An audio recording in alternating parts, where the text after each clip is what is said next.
we're dealing with pain in the knee and limited flexion, especially when you go and do the squat, right? Load bearing, it's difficult for that. So the main thing we want to start working on is your mobility, is get that range going, right? So do a lot of knee swings like this, try to pinch your ankle to your buttocks.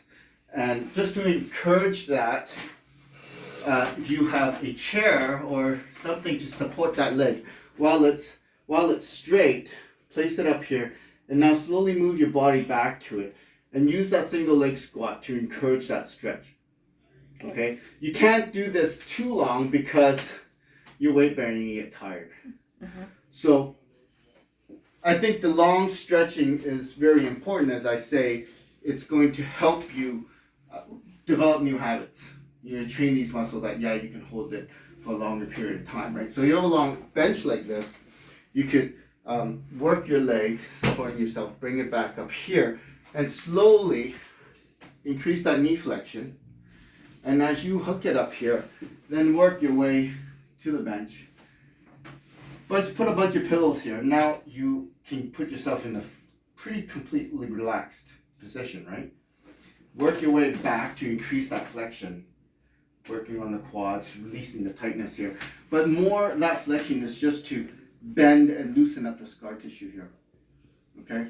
Now, the knee, if there's a lot of tension in the hamstrings here, it's going to increase that flexion, which causes a lot more pressure on the knee with even a little bit of quad engagement, right? So releasing a hamstring is really important. So what I do with that, I find helpful, is just to have my legs up on the wall, right? You can have it a little bit closer to you and allow your legs to abduct so that you can engage your adductor magnus as well, which kind of anchors in with those hamstrings down by the knee. Just to release this tightness here is going to be very important for that. And using the wall, you can even walk your leg down like this to help with that knee flexion, right? And then slowly working that leg onto the other leg and using this as a reference to slowly bring that flexed position back while you're staying completely relaxed. Any sort of tension to resist what's going on here is a good indication that you're doing too much. And so long as you can relax and embrace that change, pain is just a reflection of change. If you can embrace that change, that pain, it should be okay. But don't take my word for it. Do it a little bit at a time. Make sure you're comfortable with how much change that's causing. Your body doesn't like change, so even though it's a change for the better, you may create a response where your body goes into spasm to try and resist that. That's not necessarily a bad thing. It's like a growing pain that you have to work through. But again, with reference to that pain and the amount of change, it needs to be at a level that you can embrace.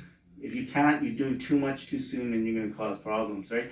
So all of this is just focusing on increasing the mobility on a nice relaxed position so that, again, it just kind of, it's a tincture of time. How much time can you give it? And is that time too much, causing too much change too soon? And are you really giving it enough to create that change, right?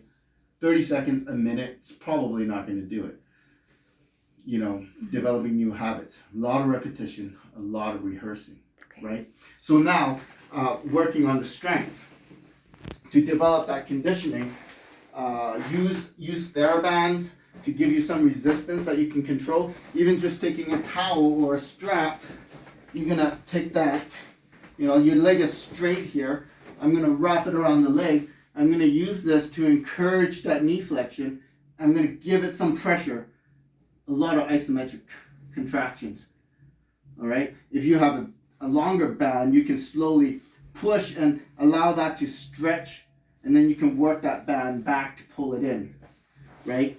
And then from here, if you allow yourself to come inverted and use this to kind of create that compression and push and stretch the hamstrings, work on that quad by letting it drop down here, and then just slowly swing it to create that motion, get the synovial fluid going, relax the muscles a little bit, get the circulation going as well. What else can we do to strengthen it, right? Yeah. Just Yeah. Overhead hangs, right? Mm-hmm. If you have a strap, like TRX straps, Mhm. you hang on to that and then you go into your squat.